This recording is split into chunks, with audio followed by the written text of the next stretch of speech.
देखिए, विपक्ष को क्या है कि छोटी छोटी बातों में अब उनके पास कोई बड़ा मुद्दा या और कोई राजनीतिक मुद्दा नहीं रहा। इसलिए विपक्ष अब अपने किसी भी सवाल को मजाक में ले रहा, माने उसके हर हर अब सोच को जो है वो ढूंढते हैं कि क्या बोला जाए, क्या कहा जाए। इसीलिए विपक्ष मुद्दा विहीन है और इसीलिए किसी तरह की बातें कर देता है। तेजस्वी यादव राष्ट्रीय जनता दल के द्वारा एक पेज पे पोस्ट डाला गया जिसमें सभी ने प्रेम कुमार को शुभकामनाएं दी। वो वीडियो पोस्ट किया गया बिहार विधानसभा पेज के द्वारा, लेकिन आरजेडी ने उस पोस्ट में मेंशन किया कि सभी मंत्रीगण का वीडियो को पोस्ट किया गया, लेकिन नेता प्रतिपक्ष का वीडियो पोस्ट नहीं किया। इसी से साफ दिख रहा है बीजेपी पश्चात मतलब भेदभाव कर रही है। ऐसा नहीं है, ऐसा नहीं है। सभी लोगों को बराबर का सम्मान है और नेता प्रतिपक्ष का भी सम्मान है। और वैसे भी प्रजातंत्र में, लोकतंत्र में प्रतिपक्ष का भी सहभागिता और उसकी सजगता दोनों बहुत महत्वपूर्ण होता है। इसीलिए प्रतिपक्ष को मैं हर वक्त उनके अच्छे प्रयास का सराहना करता हूं कि आप सकारात्मक प्रयास के साथ आइए और सम्मान में कोई कमी नहीं रहेगी। बिहार में बुलडोजर एक्शन चल रहा है, अब उस पर भी सवाल उठाए जा रहे हैं कि दलितों के घर उजाड़े जा रहे हैं।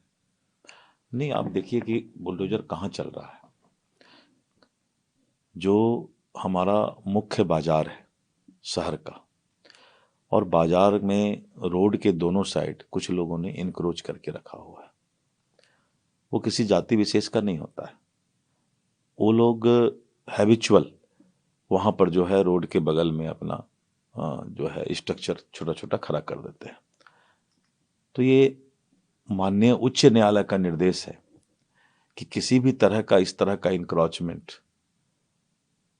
आवागमन के बाधा नहीं बने, इस बात का चिंता सरकार को करना है, यानी ट्रैफिक को, और उसी तहत ये चल रहा है।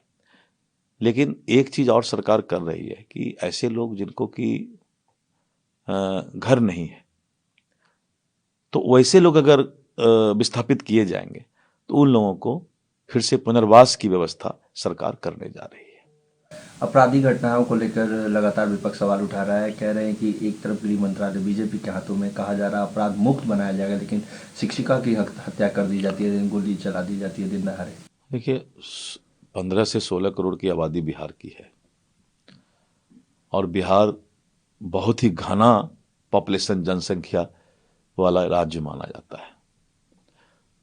और व्यक्तिगत दुश्मनी, जमीन का झगड़ा, इस तरह का भी कुछ माहौल पहले से बना आ रहा है। लेकिन कानून का राज है। आप एक इतना निश्चित रहिए कि जब भी कोई घटना या अपराधी करता है तो उसको किसी भी सूरत में बख्शा नहीं जाएगा। मोहम्मदुल्लाह नदवी है सपा के सांसद, उन्होंने कहा कि मुसलमानों पे उत्पीड़न होता है इसीलिए हम लोग जिहाद करते हैं, लेकिन भाजपा ने उस पर पलटवार भी किया है और कहा है कि ये जिहाद नहीं, ये एक तरह से भड़काऊ भाषण है। देखिए, मैं कैसे देख रहे हैं आप इस बयान बताता को? हूँ। मुसलमानों का उत्पीड़न जो है सबसे ज्यादा कांग्रेस के राज में हुआ है और कांग्रेस ने लगातार मुसलमानों को डराने का प्रयास किया है, भाजपा को या जनसंघ को सामने रखकर। और इसी डर का माहौल मुसलमानों के बीच बना करके कांग्रेस आज तक उसको अपना वोट बैंक बना करके रखा है। मैं मुसलमान भाइयों से अपील करता हूं कि आप ऐसे समाजवादी पार्टी, कांग्रेस पार्टी, राष्ट्रीय जनता दल, टीएमसी, ऐसे लोग जो आपको इसी देश में नफरत की भावना, डरावनी स्थिति बना करके और समाज के मुख्य धारा में जो भारतीय जनता पार्टी और एनडीए की सरकार है उससे दूर रखने का प्रयास कर रही है। मैं आह्वान करता हूं कि आप ऐसे लोगों के भड़काऊ भाषण में न मत पड़िए, आप सीधा समाज के मुख्य धारा से जुड़ने का प्रयास कीजिए। हेमंत सोरेन अमित शाह से मिलते हैं, जेपी नड्डा से मिलते हैं। अब ये कयास लगाया जा रहा है कि झारखंड में उलटफेर हो सकता है सरकार में। देखिए, मैं बताता हूं, झारखंड की तरक्की बहुत जरूरत है और आज करीब 1.5-2 साल से झारखंड का विकास और तरक्की रुक गया है।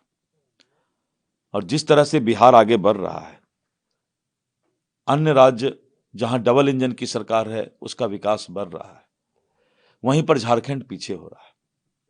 और इसके पीछे कारण है कि झारखंड की सरकार कुछ सीमित योजनाओं में अपने आप को जो है उस दायरे में ला करके विकास को बाधित होना पड़ रहा है। इसीलिए अच्छा है कि सब लोगों को केंद्र की सरकार से मिलकर के रहना चाहिए। चुनाव के समय अपना अपना विचारधारा लोग रखें, लेकिन केंद्र के सरकार के साथ कदम में कदम मिला के ही सभी दल को, सभी जाति धर्म के लोगों को चलना चाहिए। क्या यह माना जा सकता है वहाँ सरकार उलटफेर होने जा रही है? नहीं, इसको तो हम कुछ नहीं बता पाएंगे, क्योंकि ये तो हेमंत सोरेन जी की इच्छा है और एनडीए के किनसे मिले मैं नहीं उतना बता सकता।